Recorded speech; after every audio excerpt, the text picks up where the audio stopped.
வணக்கம் news matrix நேயர்களே. தமிழக வெற்றி கழகம் ஆட்சிக்கு வந்த பிறகு பல்வேறு அதிகாரிகள் பணியிடை மாற்றம் செய்யப்பட்டார்கள்.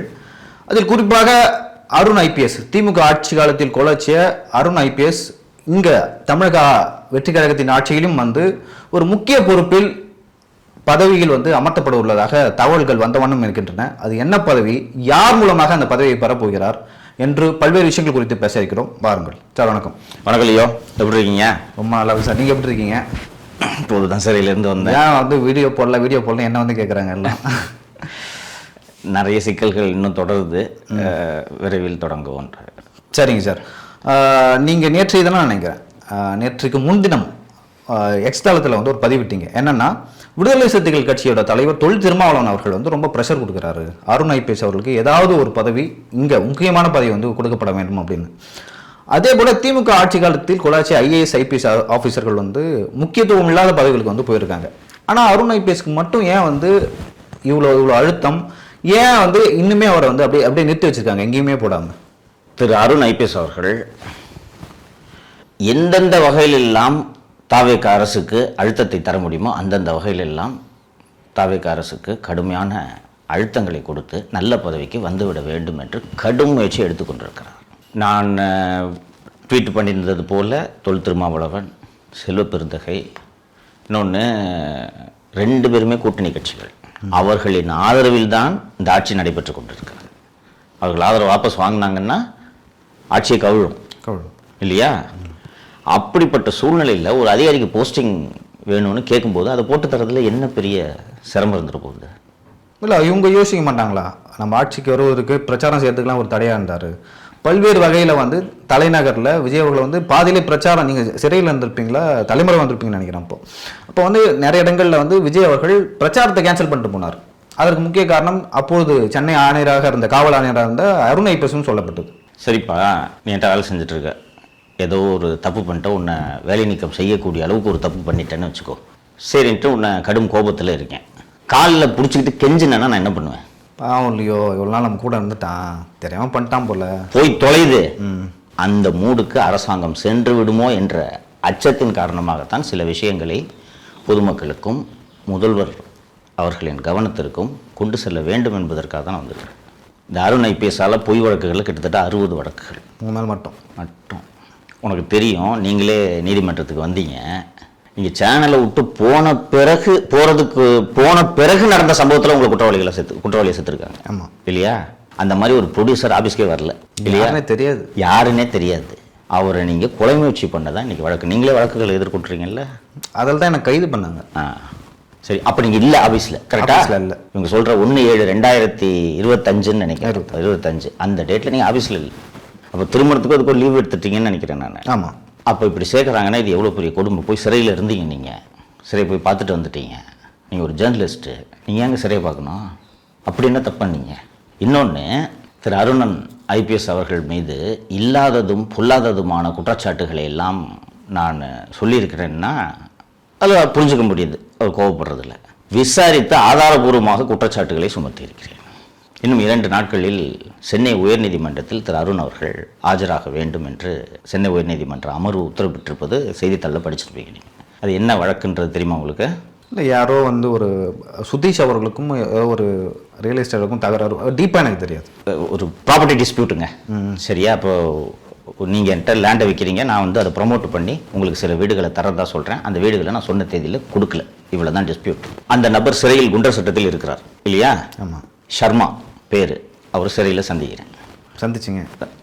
இதுக்கு முன்னாடியே சந்திக்கிறேன், இந்த சம்பவம் நடைபெறுவதற்கு முன்பாகவே சந்திக்கிறேன். A கிளாஸில் இருக்கார் அவர், பிரசன்டில் 3 ஃப்ளாட்டு கேட்டிருக்கார் அருண். 3 ஃப்ளாட் அவர் கன்ஸ்ட்ரக்ஷன் கம்பெனி வச்சுருக்கிறதால 1 ஃப்ளாட்டு தரேன்ட்டு இருக்கார். முடியாதுன்றதுனால 3 ஃப்ளாட்டு கொடுக்க முடியாதுன்னு சொன்னதுனால குண்டஸ். அண்ட் உங்களுக்கு நினைவு இருக்கும்னு நினைக்கிறேன் இல்லையோ, நம்ம ஏற்கனவே டிஸ்கஸ் பண்ணியிருக்கோம். சென்னை மாநகர காவல்துறை ஆணையராக அருண் பொறுப்பேற்ற பிறகு ஒரு சர்க்குலர் ஒன்று இஷ்யூ பண்ணார், ஞாபகம் இருக்கா? நல்லா இருக்குது. ஆக்சுவலாக நம்ம மீண்டும் பேசியிருக்கோம், அந்த கட்ட பஞ்சாயத்து சம்பந்தமாகவோ அல்லது நிலம் சம்பந்தமாக மோசடி வழக்குகள், misappropriation, breach of trust, cheating, particularly land, இது சம்பந்தமாக சென்னை காவல் நிலையங்களில் எந்த ஸ்டேஷன்லையும் CSR அக்னாலஜ்மெண்ட்டுக்கு கூட கொடுக்கக்கூடாது. ஒரு இதே மாதிரி ஒரு ஏமாற்றப்பட்ட ஒரு தம்பதியினர் நம்ம சேனலுக்கு வந்து பேட்டி கொடுத்தாங்க, ஞாபகம் இருக்கா? வளசரவாக்கம். வளசரவாக்கம் ஏழைங்க, பார்த்தா எவ்வளோ பரிதாபமான ஃபேமிலியாக இருந்துச்சு. கடைசி வரைக்கும் எஃப்ஐஆர் போடல. ஏன்னா கமிஷனர்கிட்ட ஆர்டர்ஸ் வராமல் சிஎஸ்ஆர் இஷ்யூ பண்ண முடியாதுன்ற போது எஃப்ஐஆர் எதுக்கு போடணும்? இன்னொன்று, குறிப்பாக கோடிக்கணக்கில் பணம் சம்பந்தப்பட்டுள்ள வழக்குகள் அத்தனையுமே என்னுடைய கவனத்திற்கு கொண்டு வர வேண்டும் என்று ஒரு ஆணையர் உத்தரவிட வேண்டிய அவசியம் என்ன? அதுக்கு பர்சனலாக ஏதாவது ரீசன் இருக்கும். எங்கெங்கெல்லாம் லிட்டிகேஷன் ப்ராப்பர்ட்டி இருக்கோ அந்த லிட்டிகேஷன் ப்ராப்பர்ட்டிலாம் வருதா, கம்ப்ளைண்ட் வருதா, வந்த உடனே 2 பேருக்கும் இல்லைன்னு சொல்லி 3வது ஒரு ஆளுக்கு இதை விற்று அந்த ப்ராப்பர்ட்டியை பிரபல ரவுடி கொரட்டூர் விநாயகத்தை வைத்து பொசஷன் எடுக்கிறது, அதை பேமெண்ட்டை செட்டில் பண்ணுறதுக்குன்னு ஜிடிஎம் என்கிற கௌதம் மூலமாக அந்த பணத்தை வசூல் செய்து இவருடைய சம்பாதித்த அத்தனை பணத்தையும் கௌதம் மூலமாக முதலீடு செய்திருக்கிறார்.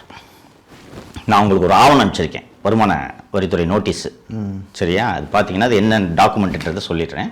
நான் தொடர்ந்து சொல்லுவேன், அருணோட பினாமி ஜிடிஎம் என்கிற கௌதம்னு நான் சிட்டிசன்ஷிப்லாம் மாற்றினார், பேர் மாற்றினார் அப்படின்னு சொல்லுவீங்க. ஆள் மாறாட்டம் பண்ணியிருக்காருன்னு சொல்லியிருக்கேன் நான். ஆமாம். சரியா? நான் அதில் உங்களுக்கு இதுக்கு பாஸ்போர்ட் ஆஃபீஸருக்கு நான் கொடுத்த கம்ப்ளைண்ட்டையும் உங்களுக்கு கொடுக்குறேன். ஸோ கௌதம் இவருடைய பினாமின்றதை நான் தொடர்ந்து பேசிகிட்டு இருக்கேன் இல்லைங்களா? நான் உங்களுக்கு அனுப்பிச்சிருக்கிற அந்த இன்கம் டேக்ஸ் டாக்குமெண்ட்டில் Auto Hangar India Limited and Kun Cars அப்படின்னு சொல்லிட்டு 2 இது இருக்கும். அதுக்கு நேராக வேல்யூ பார்த்தீங்கன்னா ஒரு வாகனம் வந்து 1,95,00,000, இன்னொரு வாகனம் வந்து 1,65,00,000. இது வருமான வரித்துறை கௌதம்க்கு அனுப்பிச்ச நோட்டீஸ். சரியா? அந்த 2, ஒன்று வந்து மெர்சிடிஸ் பென்ஸ், இன்னொன்று BMW. இந்த 2 கார்களையும் அருணுடைய மகள்கள் ஓட்டி கொண்டிருக்கிறார்கள். லிங்க் தெரியுதா? சென்னையில் இது மாதிரி நூற்றுக்கணக்கான கட்ட பஞ்சாயத்துகளை செய்து அருண் இந்த 2 ஆண்டு காலங்களில் குறைந்தது 500 கோடி ரூபாய் சம்பாதித்துள்ளார்.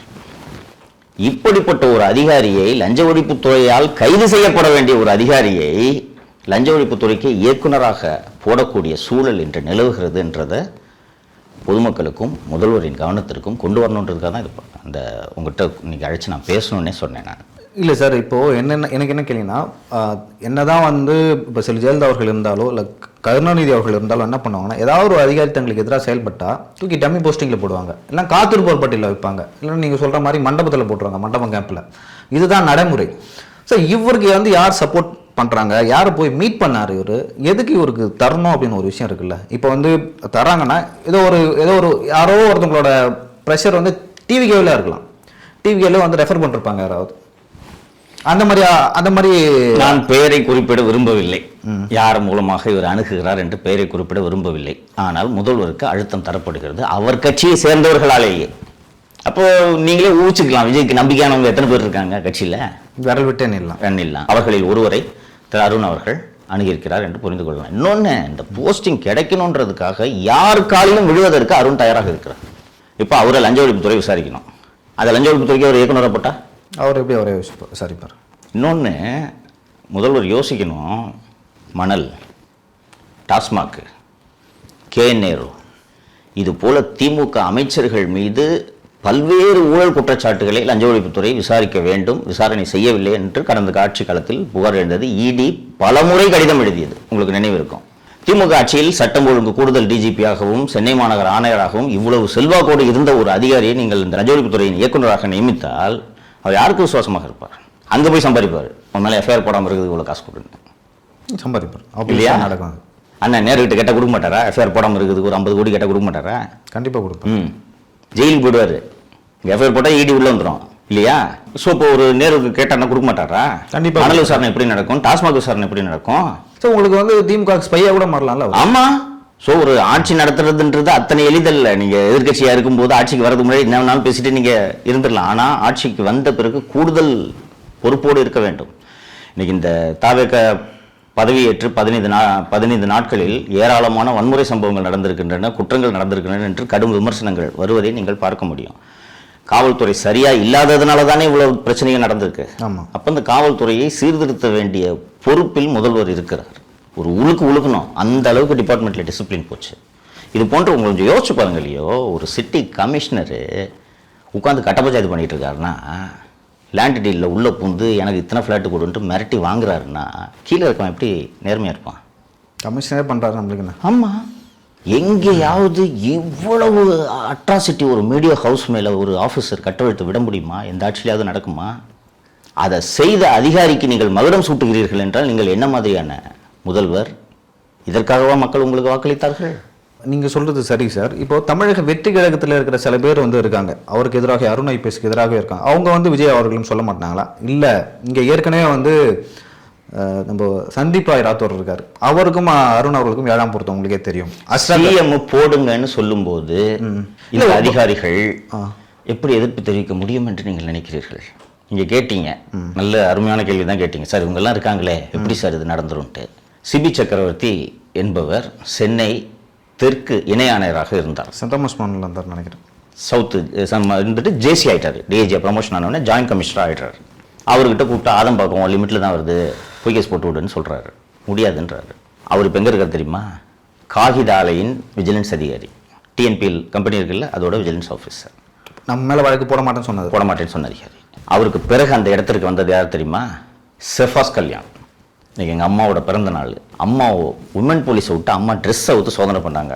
வரத்திருந்தான் வீட்டில் இன்றைக்கி. செஃபாஸ் கல்யாண் சொல்லி ஆந்திரா வரை விரட்டப்பட்டு மாலதி நான்லாம் கைது செய்யப்பட்டதுக்கு காரணம் செஃபாஸ் கல்யாண். நீங்கள் கைது செய்யப்பட்டதுக்கு காரணம் செஃபாஸ் கல்யாண். நம்ம ஓட்டுநர் கோபி எலும்பு முறிவு ஏற்படும் வரை அடித்திருக்கிறார்கள் புழல் காவல் நிலையத்தில் வச்சு. இதுக்கு காரணம் செஃபாஸ் கல்யாண். ஓட ஓட விரட்டப்பட்டு உங்களை தேடிட்டு வந்தாங்களே போலீஸு, செஃபாஸ் கல்யாண்.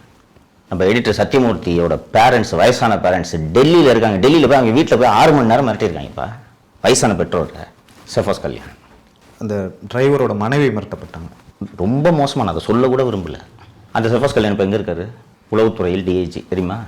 தாவேகவினருக்கு பிரச்சாரத்திற்கு அவ்வளவு தொல்லைகள் கொடுத்ததுக்கும் அதை எக்ஸிக்யூட் பண்ணது அருண் உத்தரவு போடாத எக்ஸிக்யூட் பண்ணது செஃபாஸ் கல்யாண் தானே? ஆமாம். அவர் எங்கே இருக்காரு இப்போ? உளவுத்துறையில் உள்நாட்டு பாதுகாப்பு பிரிவின் டிஐஜி. இது எப்படி நடந்துச்சு?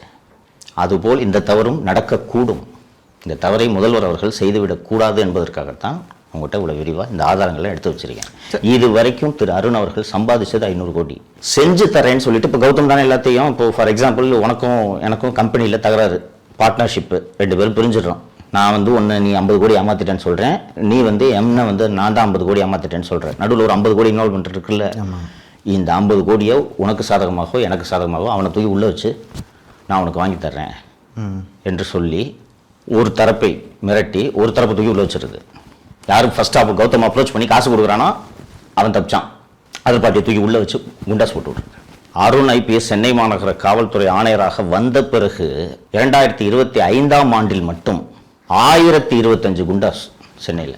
இந்த ஆண்டு ஜனவரி முதல் மார்ச் 10 அருண் காவல்துறை ஆணையராக இருந்த அந்த 60 அல்லது 70 நாட்களில் மட்டும் 222 குண்டாஸ். ரொம்ப அதிகம் இல்லை சார். இல்லை, 5 ஆண்டுகள் போட வேண்டிய குண்டாஸ் வந்து ஒரு 3-4 மாதங்களில் போட்டு. வேறு எந்த மாவட்டத்திலையும் கிடையாது, சென்னையில் மட்டும். உள்ளே போய் ஒரே ஒரு கேஸ் இருக்கவங்களாம் குண்டாஸில் இருக்காங்க. உள்ள 7 மாதம் 8 மாதம் ஒரு வயசு பசங்களாம் இருக்காங்க சார். இருக்காங்க. ஃபர்ஸ்ட் கேஸ் வாங்கினோடனே ஒரு நொட்டோரியஸ் கிரிமினலுக்காக தான் இந்த குண்டர் சட்டம் என்பதே உருவாக்கப்பட்டது. ஃபர்ஸ்ட் அஃபென்ஸ்க்கு குண்டாஸ்.